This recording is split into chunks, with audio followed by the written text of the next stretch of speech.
Chasing Stillwater race discussion. To the, I don't know what round it is, probably the first lap, like the outlap, so I don't think they're going to get a crazy time here. We're also going to have to leave that for when people actually go for it. So, if you were watching in the last season, you'd probably be able to know that Ferrari had an amazing season, but more interestingly, Alfa Romeo punched way over their weight and actually beat Red Bull in the constructor standings to come second. That's something I wasn't expecting, but hey, variety is the spice of life. So yeah, the Mercs start on their first lap, and oh no! There's a crash with one of the Williams almost immediately, which costs them not only their qualifying lap, but probably their chances to get any qualifying laps in at all. That's really unfortunate. Again, I still haven't memorized a name, so I'm just gonna say the car type so far. But yeah, so far a lot of the drivers are keeping it consistent. Lightning is also doing quite good as well. The other Mercedes of Red Jelly does start his qualifying lap, and the Haas goes off the track. Which one is that? Let me click through the. Okay, one of the Haas's goes off the track. I don't know if they broke their vehicle or not, but it definitely isn't looking good for them. Actually, you know what? I think I'm. Yeah. I'm pretty sure we're in the same server. I joined from the private server link. But, yeah, nobody's set a qualifying time yet, and, like, it is pretty difficult to focus on. Lightning sets a fast lap. Can the driver behind them beat him? No, Bees just goes about a half a second faster. Now Jared Perko is going to set his qualifying lap. That puts him ahead of the pack in an Alfa Romeo, but this is the start of everything, so there's no saying Jared Perko spins immediately after getting such a good qualifying lap. And assumedly, he's going to be pretty happy with that, but not with the fact that he's probably going to not set another time. The Haas went off track a little bit earlier, so now he's cutting through the track just so he can get another attempt quicker. Will that help for him? We don't know. Now, New Room, after cutting through the track, is out to get another setting.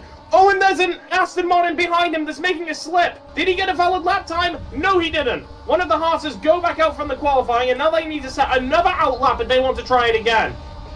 And honestly, we're all just waiting in bated breath for who's going to get the next qualifying lap. As so far, it's the Alfa Romeo of Jared Perko in the lead. Lightning, though, isn't going to take that with a standing face, and he is taking some very tight lines, having a very solid lap. I don't know if he just hit a track limit there. That was very close to it. He might as well be playing Trackmania at this rate. He's keeping it tight. Is he going to keep it steady? One of the Ferraris ahead of him goes off track, so that must give him a little bit of confidence. The Mercedes of Lightning is pushing on further and further, and he's about to set at a lap time. Is it going to be faster than Jared Perko? Oh, and he goes off track at the last second. Disaster for Lightning, as his incredible time is immediately invalid. But here comes the other Mercedes of Red Jelly. He's yet to set a time, but when he does, is it going to be good enough to put him in the positions? He goes a bit wide again. Oh, and disaster again as the other Mercedes driver also goes over the track in the last corner. They just can't handle it, can they? But now, even more drivers are going in to set their next lap. I would say at this point it's just safe to set any qualifying lap and then go for something fast for a bit of reassurance. But yeah, there's a bit of a slip up from Moto, but it's looking like he hasn't broken any of the track limits yet. So if he can just make it to the end, then he should be fine. After all, again, it is a little difficult to follow these with the positions like switching up so much. Okay, who's the closest to the line?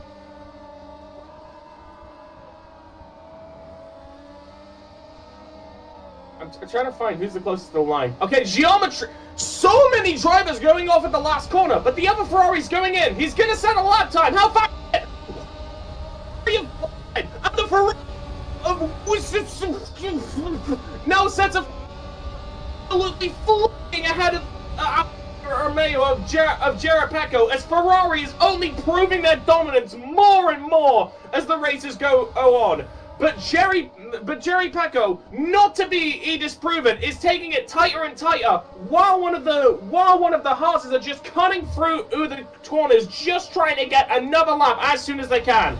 And also Ed sets in a lap time, but it's not particularly the fastest, so that's not doing him any favors. Jared Pecco is about to cross the line, but he cuts a track limit right at the end. People are just not having that much luck with the last one. Lightning, though, is also trying to keep it as consistent as he can, keeping those same Trackmania style lines, which has given him so much success before.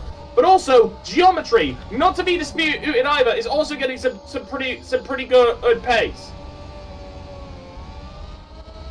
And now we're looking at the horse of Blow Up 52, and he is getting some good lights, but that car just looks like it's being way too shaky. It is not giving him the consistency that he needs.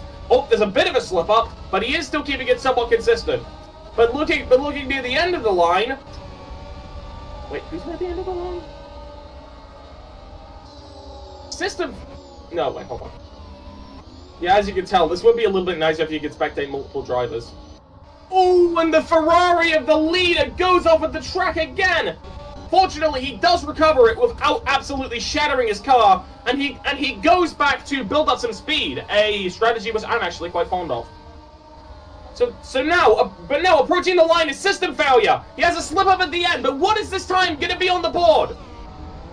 System failure sets the slowest lap of them all, only managing a 1:15, nearly a 1:16. He almost slips out again. God, a lot of the front-running cars in regular Formula 1 aren't having the best luck here. But then, there is the Alpine Charles Leclerc, who again cut through the outside of there. This is just looking like a track which seems fairly easy, but then there's this one problematic zone where everyone just can't. They just can't. You know? Oh, but there's a new fastest lap! Who said that? God. Wait, I'm gonna check the names when I can't select it. Oh yeah, but Lightning in the Mercedes sets an extremely fast lap, putting him ahead of